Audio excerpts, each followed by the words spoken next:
Hello. My stories are now available at Barnes & Noble, ebook format, Sony, Kobo, formerly short covers, on Apple for download to iPad or iPod, and soon to be coming to Amazon.com. These stories are in ebook form, so they're electronic downloads, and later they will be available in hardcover. Recently there was a contest, and was for Monday Magazine here in Victoria, and the parameters of the story writing were 1,000 words on being stranded on a deserted island with nothing but a pencil, a pad of paper, a bottle, a book, and a famous Canadian celebrity. So I thought I'd treat everyone to that story. Here we go. It's called Beached in the Barrens. I had a sense of impending doom long before the evening got rough, long before push came to shove. I had been warned to stay clear of Swiftsure celebrations and the rivalries and petty grudges therein induced, but threw caution to the wind and forged on through the wee small hours, watching as if in a play, when my friends, newfound, landed ever more pointed barbs at my encroaching fate. Now I was alone, much the worse for wear, on some deserted island off the coast of BC. The stockade in which I had been dumped afforded little in the way of luxuries. Luckily, I had retained my backpack somehow and dove into its pockets and pouches. A thorough search obtained a pencil emblazoned with the name Adair and an iconic B in golden paint, a few short scraps of notepaper from the Grand Pacific Hotel, a half-empty bottle of Motrin Extra Strength, my pummeled body relaxed thankfully at the prospect of medically induced relief, a Bob Marley CD, Burnin', case broken but island tunes still intact, my trusty battery-powered player, and a copy of a novel I had read in my youth, Les Miserables, a book I had meant to reread for a long time now. I propped myself up on the outer wall of my rough-hewn domain and took stock of my situation. With no broken bones, just a body unwilling or unable to stand just yet, I could feel it scream. "Hey, give me a minute or two, or you'll be sorry." Sorry, I repeated aloud, half to my head self and half to my screaming self. I slid the CD into the player, pleased that Marley came back strong with Burnin' and Luton. But I quickly advanced to get up, stand up. After all, no need to tempt fate. I popped the cap off the painkillers and managed enough saliva to swallow 4 capsules. Without water. Water. For as far as I could see, there was nothing but water. The only other object in my field of view was the narrow strand of Curve Bay and the sun now setting away to what I now knew was west. I managed to claw the pencil into my bloodied, aching hand and attempted to compose a note.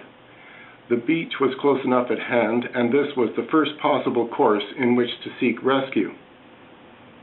But what to write? Help? I don't know where I am? Come and get me? I didn't even know how long I'd been there, but it couldn't have been more than a day, or maybe 3, could it? I decided to go with some parameters and wrote, 01 June 10, stranded on deserted island, 1 to 3 days, by Swiftsure yacht from Victoria. Call and send help. I bottled this message and lobbed it into the outgoing tide. I could do no more. Exhausted, I crawled back into the stockade and fell asleep, reading Victor Hugo, my head on my backpack, thinking I had read other books by Canadian authors more in keeping with my isolation. By the afternoon of the second day, I was recovered enough to become frantic. What if no one found that puny little plastic bottle? And why should anyone pay attention, let alone want to open an old Motrin bottle? I was doomed, truly doomed. My anxiety raged to a fever pitch as very few possible outcomes went through my mind. I started to bemoan my fate and would have kicked myself had I the manual dexterity to perform such a feat when it happened. As I tossed my head to and fro, second-guessing any plan I could devise, my eyes spied a speck on the horizon. I had to focus on it twice before I believed it could be true. Someone or something was approaching, slowly, but approaching nevertheless. I couldn't just lie there. I pulled myself up the side of the primitive wall and tried to yell, but only a thin, dry rasp came from my ever-dehydrating mouth and lips. The exertion proved too much, and I collapsed face first toward the growing speck.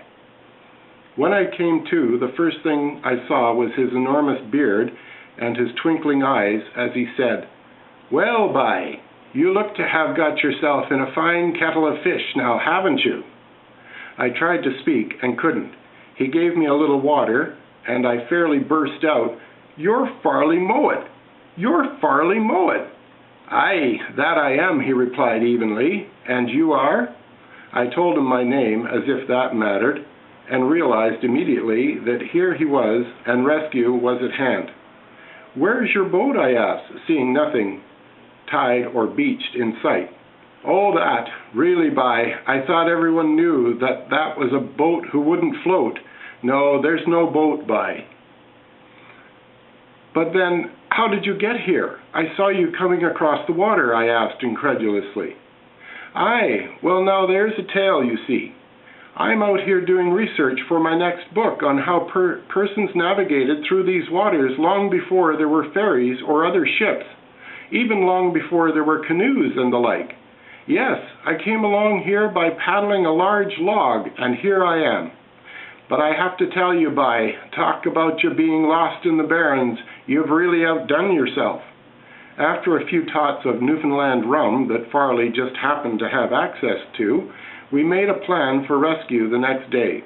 He would be on his way and would send back help as soon as possible. "Just keep your faith strong, and remember, never cry wolf." The next day, when I awoke, he was gone. I looked to the beach, no log. Soon a passing ketch saw my waving arms and came about to my rescue. I was almost delirious, but I made sure I was precise in wanting to thank them, and especially Farley Mowat, for my rescue. I heard the skipper ask his mate what he thought, and the mate said Farley Mowat was still in Cape Breton on his farm, was on the news just the night before, talking about research for a new project on the west coast. He couldn't have been in two places at once. "He's obviously right out of it," the skipper said. "The stress of being at the mercy of nature must have really done a job on him. Sounds like he's got Marley and Farley all mixed up. But then again, there's that empty screech bottle over there. Where do you suppose that came from?" Okay, well, that's the end of the story.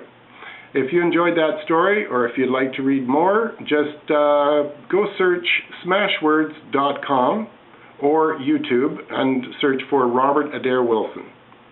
Thank you.